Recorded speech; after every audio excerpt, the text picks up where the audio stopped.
Today I want to pay tribute to Katy and her superior understanding of the English language as demonstrated by her song I Kissed a Girl.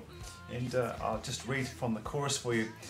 I kissed a girl and I liked it, the taste of her cherry chapstick. I kissed a girl just to try it. I hope my boyfriend don't mind it.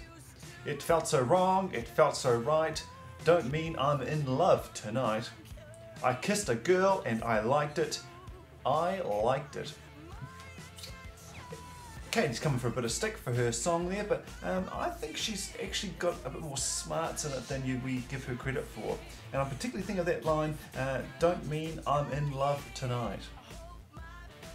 And I think that when she sings that line, part of what she's thinking about there is the use of that word love.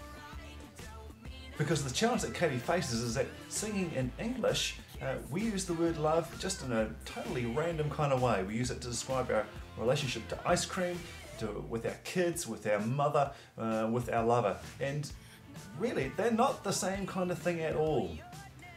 We use that love in a whole kind of variety of different situations where in fact other languages have different words to describe those different aspects or dimensions of love. And tonight I just want to talk a little bit about what those different dimensions are.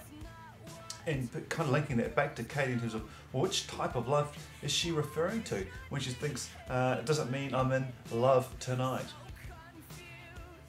The most obvious kind of one would be the Greek word eros, which is kind of that sexual attraction kind of thing that happens there that we first get when we first fall in love with our partner, that sense of wow, they're so amazing and how cool, and wanting to be with them and all the rest of the stuff that goes with that. And it's a great and perfectly wonderful natural kind of reaction and a normal part of life. And yet it's kind of a limiting thing as well. It's good, but it's not great, because the way that works is that eros love only lasts as long as it lasts. You don't control it. You can't make yourself be attracted to someone else. You either are attracted or you're not. The other thing about this love, of course, is that it doesn't need to be necessarily reciprocated. I can be in love with Elle Macpherson as much as I like, but the reality is that that's not returned. Doesn't mean I don't fancy her any less, it just means it's just not a return thing. It's about me and how I feel rather than about the person that I'm actually in love with. And maybe that's what Katy's talking about there, is that eros kind of love, that attraction to someone that she really kind of couldn't switch on, couldn't switch off. All we really can is control how we respond or react to those feelings that we have with that. The other kind of love that we don't really have too much control on is another one called storgos love. And that's the love that it's most commonly used to describe the relationship between a parent and a child. The love that a parent has for a child and the love that children have for their parents. And it's one of those things we don't even really think about. It's just kind of a given that it's there. We only notice it when it's absent. Because when it's absent, that's when we see parents assaulting their children and child abuse and all the rest of those terrible, terrible things. But in the normal course of event, as a parent, I can't choose whether I love my children or not. It just happens. I may not like them, but you never stop loving them. And in a sense, it's a bit like the eros love in the sense that I don't really control it. It simply is. I can't switch it on or turn it off. It just is there all the time. It's not a bad thing, but it's not a choice thing. It almost comes out of obligation as much as anything else. And yet it's a really useful kind of love to have, because it's what makes things work.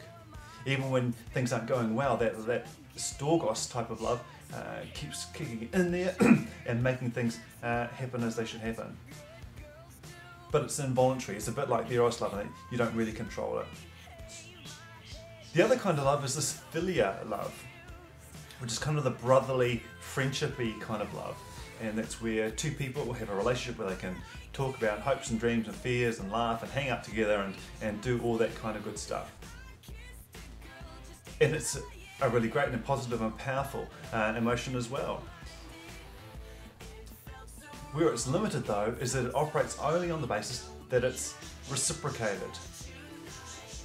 Eros love, you can have an infatuation over someone and not have it returned and still be infatuated with that person.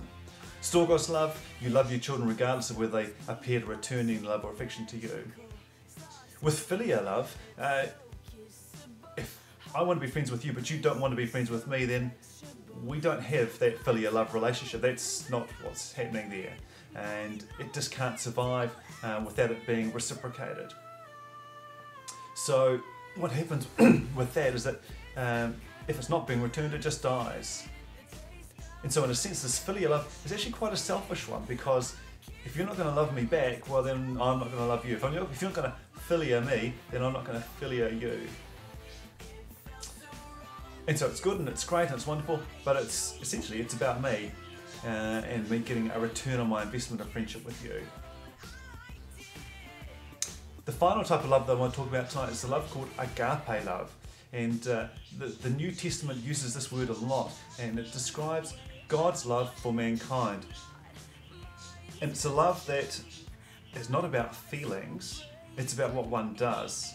That this kind of love is selfless, it's loyal, it's benevolent, and it's not looking for anything in return. Because that's how God loves us. God loves mankind before mankind loved him. That even the people who don't recognize or acknowledge that there is a God, God still loves them regardless. It's a selfless kind of thing. But we don't think about that very much, because in English we just use the word love to cover all of those kinds of emotions and relationships. And for a long time I was quite confused by part of the Bible in John 21:15, where John and Peter are having a walk along the beach, and in English Jesus says to Peter, Jesus says to Peter, "Do you love me?" And Peter says, "Yes, I love you." And then Jesus says, "Peter, do you love me?" And Peter says, "Yes, I love you." And then Jesus says, "Peter, do you love me?" And Peter says, "Yes, I love you."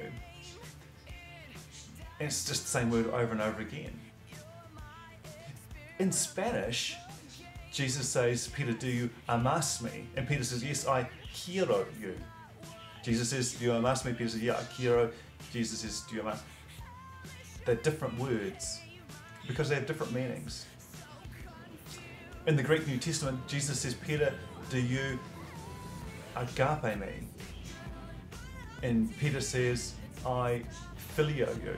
Jesus says, "Do you agape phileo?" Jesus agape phileo. And so in English we've got this one word trying to cover both situations, but in the Greek they're two different types of love that are being expressed there. As an English speaker, part of the challenge that we have is finding those words to express those really important kinds of thoughts and feelings and emotions. Katy Perry is stuck with this word love to describe this kissing of this girl and saying that she's not in love tonight. And I think if she had a better range of words to use, she might have chosen something quite different to describe what that relationship is.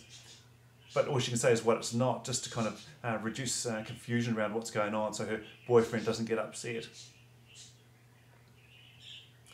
What I want to leave you with is kind of the thinking about, next time you're using the word love or you're hearing the word love used, just kind of ponder for a bit about which type of love are we talking about here, because sometimes we get hurt or confused because we're in a different relationship to the one that we perhaps expected. And we think, well, maybe this isn't working or this isn't going right, but it's love, but it's love of a different kind. Words are very powerful. I hope you choose them and use them wisely. Thanks. There. Stop.